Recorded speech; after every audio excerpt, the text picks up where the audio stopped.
നമസ്കാരം. 2024 ലോക്സഭാ തെരഞ്ഞെടുപ്പിന് ഇനി ദിവസങ്ങൾ മാത്രമേ ബാക്കിയുള്ളൂ.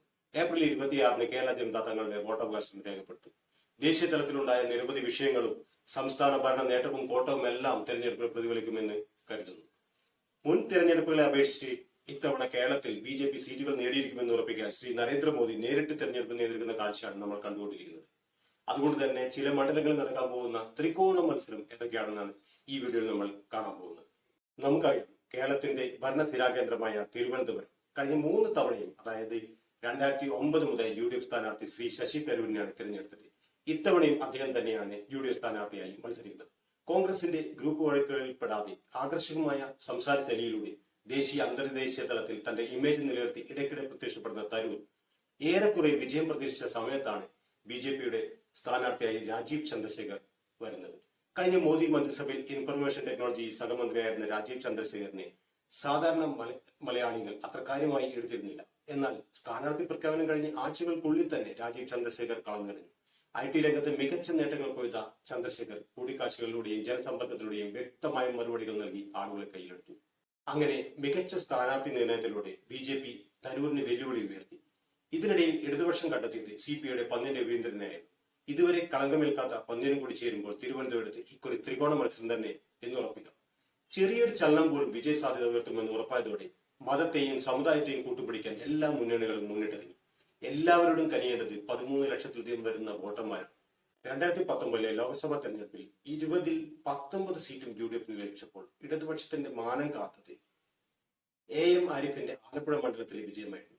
ഇത്തവണയും ആരിഫ് ജനവിധി തേടുമ്പോൾ ശക്തനായ ഒരു എതിരാളി എന്ന് പറഞ്ഞാൽ പോരാ, കോൺഗ്രസിന്റെ ദേശീയ നേതാവും ആലപ്പുഴക്കാർ ഇതുവരെ കൈവിടാത്ത KSP വേണുഗോപാൽ എത്തുന്നതോടെ മത്സരം കടുപ്പമേറും.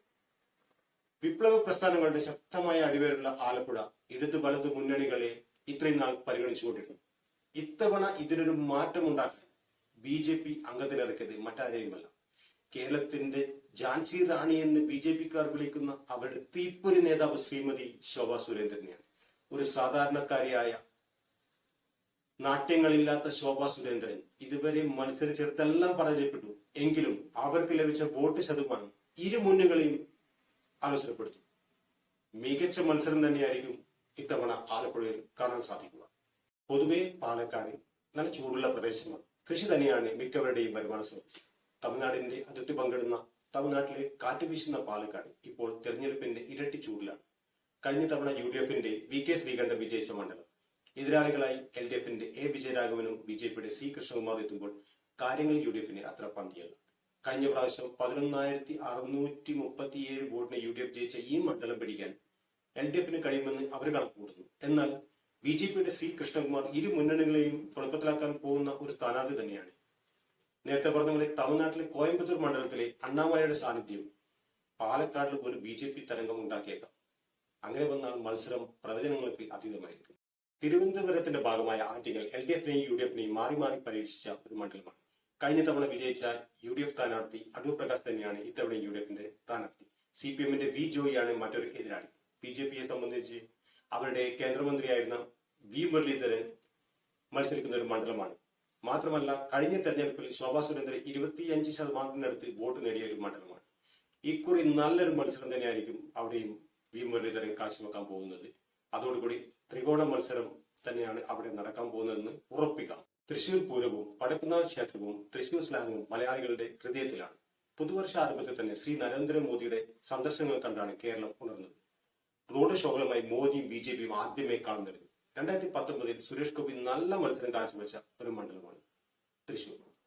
മോദിയുടെ ഇഷ്ടക്കാരൻ എന്ന നിലയിൽ മകളുടെ കല്യാണത്തിന് ഒരു പ്രധാനമന്ത്രി പറന്നിറങ്ങി പൊലിമ കൂട്ടി ദേശീയ ശ്രദ്ധ ആകർഷിച്ച ഒരു മണ്ഡലമാണ് തൃശൂർ. എന്നാൽ കാര്യങ്ങൾ അത്ര എളുപ്പത്തിലാണ് അല്ല.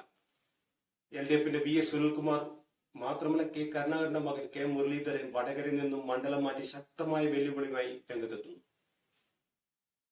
ഈ തെരഞ്ഞെടുപ്പിൽ ഈ പൂരങ്ങളുടെ പുറമായ തൃശൂർ പൂരത്തിനിടെ പറഞ്ഞു വന്നത് നല്ല വെട്ടിക്കെട്ട് മത്സരം തൃശൂരിൽ കാണാം. ഈ വീഡിയോയിലൂടെ നമ്മൾ പറഞ്ഞത് കേരളത്തിലെ ശക്തമായ മത്സരം നടക്കുന്ന 5 മണ്ഡലങ്ങളെ കുറിച്ചാണ്. അതായത് 3 മുന്നണികൾ സർവ്വസന്നാഹങ്ങളുമായി പൊരുതുന്ന മണ്ഡലങ്ങൾ. റിസൾട്ട് പ്രവചിക്കുക അസാധ്യമാണ്. ഒരു മുന്നണിയെയും ഇകഴ്ത്താതെ പുകഴ്ത്താതെയാണ് നമ്മൾ കടന്നുപോയത്. ഈ നിഗമനങ്ങൾ ശരിയാണോ എന്ന് ജൂൺ 4